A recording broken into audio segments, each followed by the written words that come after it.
Now the only problem with doing a video about a mod that's come out while you've been on holiday is that Argsy's already done a tour of it.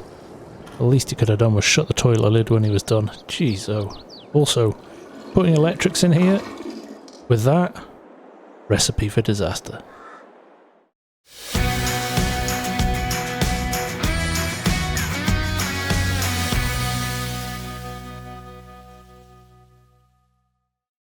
Hello everyone, it's FarmSim Guy here. Hope you're all doing well. I am back from a 2-week break and I am raring to go. And what a treat to come back to.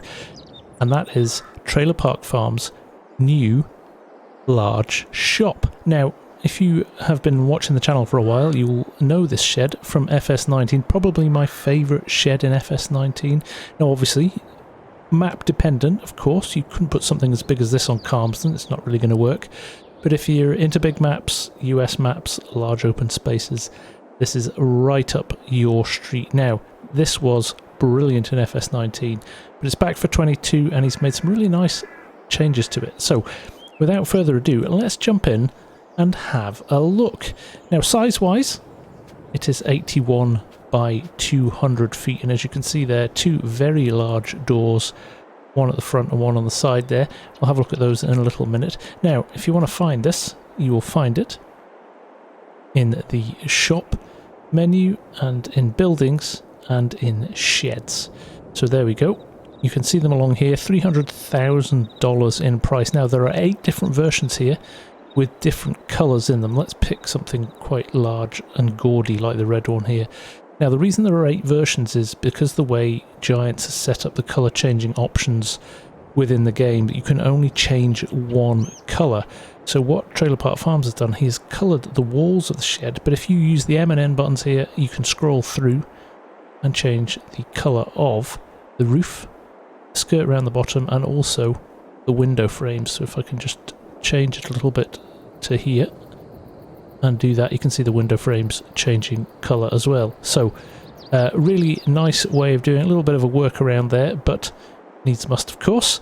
So let's have a look inside, shall we? I have got the player scale mod on because for some reason Giants has decided that all our players are 2.2 meters in height, which is pretty tall. So I've got that little adjustment on that brings it down to 1.8 meters, and it does help getting in and out of the doors, not just on this shed, but on the majority of sheds in the game. So another little mod you might want to consider. I'll put a link to it in the description of this vid as well, but another little mod that just helps, quality of life mod. You don't get stuck on doors and things as much as that. So let's go in here. You can't open these big doors from the outside.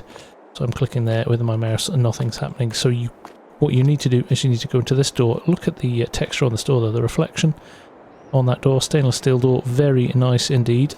Click on that and in we go. Now, as you can see, very large shop, lots and lots going on. We'll come to some of that in a little minute, but first and foremost, you've got your 2 triggers here, one for the roller door here and one for the main door here. Lovely animations and lovely audio as well for those. So we'll let those go up. Over here we have another door as well, which does work, so it depends which side you want to come in on. You can jump in there. Now you've got your light switches here as well. Now you don't need to be at the light switches if you don't want, but there you go, that illuminates the whole building. But as with many sheds in FS22, anywhere in the building, if you want to hit the R button, you can turn the lights on from there. The other thing that comes back from 19 is these lovely racks, and you've got 3 of them, one at the back and one either side here. Now if you walk up to these, and if I pull up the controls slightly, you can see their pallet racking. Now if I click on my left mouse button, you can remove those racks. They are individual as well, so if I remove the left hand one, the right one stays there, and another click of the mouse button brings them back. Now if I go over to here, click on these, that will remove them, but the ones on the other side stay. So it gives you that nice flexibility and adjustment. And again, head over to the ones at the back here, and we can get rid of those to give you a little bit of extra space. Other additions that we didn't have in 19 are the pressure washer. So we've got a pressure washer FS22, which is good. You can clean your vehicles within the shed. We've got these grates at the bottom here, so the water will drain away. You can stretch it as far as just about here, so you can get some good distance around your vehicles to wash them down as well, which is very, very good. Here we have a fan, so I'll walk up to the fan, turn that on.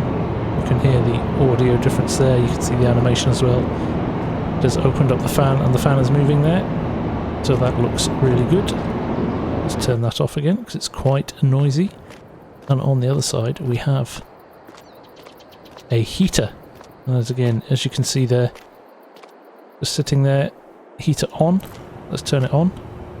You can hear a little bit of noise now as that's turned on. No visual animation there for the heater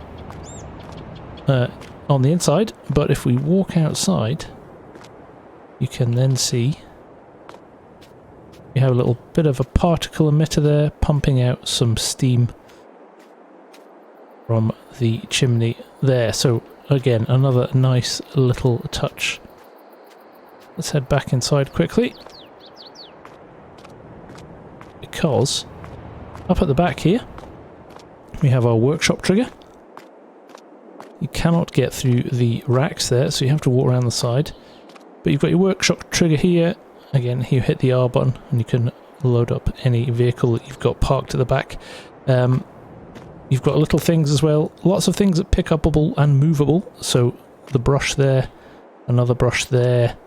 Lots of the tools at the back here can be moved as well. This little oil can, some of them aren't. So there you go, there's a few static things in there like the oil and the cable there. But the grinder there, the oil can. Up here we've got the wrenches, little packets of nails or screws there. Can be picked up, the bucket. So there's lots of little things, if you're into roleplay and things like that. Some fun little things to be able to move about there. The saw you can't do anything with, but looks good there. Head into here as well. We have got the office. Nice customised Trailer Park Farms stool there for anybody that wants to come in. The whiteboard to put all the jobs up. Pot of coffee brewing away there, so if ever Farmer Cop or Rusty turn up, they can help themselves to a cup of coffee. Filing cabinets, a few boxes there. None of this is movable. And there we go. We've got a few screens here. One with vehicle overview on a nice Trailer Park Farms background there. Look at that. Customised Trailer Park Farm seat as well. So you've got a nice little office there. Again, lends itself to some nice roleplay stuff, this shed, definitely. And in here, I know we've had a little bit of a joke at Arg's expense already, but the bathroom, and nice to see just a little animation there. Just a little bit of extra effort. Didn't need to do this, but it puts a smile onto my face. We've got lights in here as well that we can turn on using the R button. Very bright in case you want to do your makeup in the mirror there. I'm clearly a vampire because you can't see me in the mirror. But nice little touch that I do like that.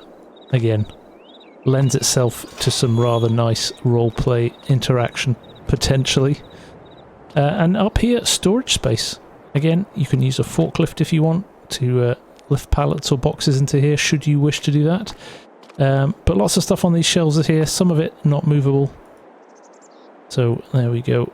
The little white boxes here you can pick up, or one of them you can pick up. So again, if you're role-playing and you want to do something with machinery repair or things like that, a few of these boxes you can pick up and do your thing with.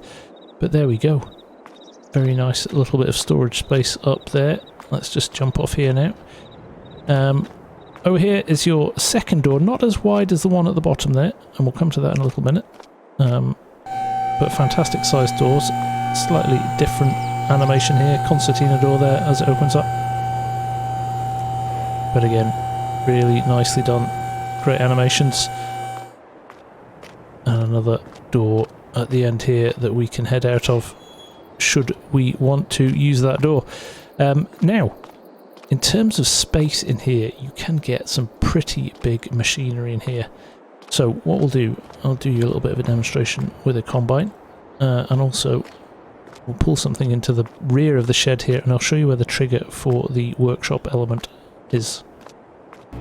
Now we did talk about how big this door was here, so what I've done, I've put us in a 9250 case and I've put on it the 50-foot honeybee header with the Corsair wind system on it as well, which adds these pipes to either side of it as well, making it even bigger in size than a standard 50-foot header, and we can still get it in the shed. It's a bit of a squeeze. We're not going to get a 60-foot header in here, but the fact that you can get a 50-foot header, and I've also put the Maurer big hopper on the top of the combine as well, and as you can see, a little bit of space to spare, not much.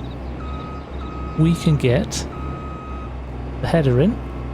Let me just jump out and demo how much space we've got either side here. It's a bit of a squeeze on that side and a bit of a squeeze on that side, but it'll go. Again, we can remove those racks if we want to, but we don't need to.